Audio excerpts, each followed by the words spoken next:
My opinion is that as long as a child is living in your house or is being supported by you, the financial decisions are governed by your values. Right? Now you can communicate with your kid and you can talk about it, but there's certain things that you have to kind of come across with and be firm about. So if I made some extreme examples, like if your kid wanted to spend all his money on pornography, you would probably say no, right? I mean, I'm guessing I'd get a universal acceptance of that, right? So you are imparting a value there, and I don't think there's going to be a lot of controversy about that particular one. Another one that I was talking about with somebody, or maybe I was reading in one of these articles as I was preparing for the talk, is shopping Barbie.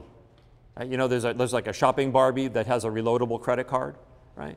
Now, you know, that might offend some people's values. They don't want to impart that value, and they might say, well, no shopping Barbies are allowed in my house. In fact, Barbie overall might be a value you don't want in your house, right? But then you're getting to something where, you know, each individual can make their own decisions on those kind of things. You might have feelings about giving to charity. So all these are values that you have that have financial implications, and you want to impart those to your kid.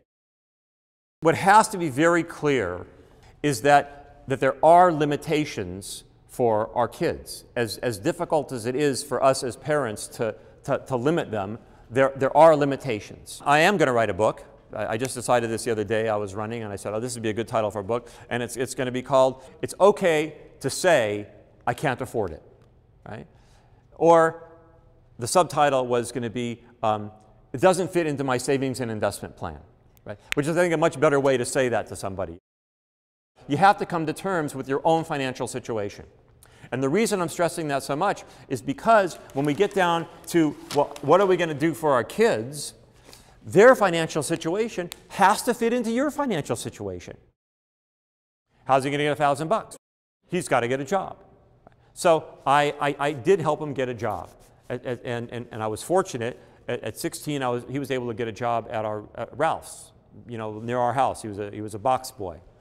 And it taught him a couple of extremely valuable lessons. The first valuable lesson that it taught him was that he did not want to work at Ralph's for the rest of his life. Right?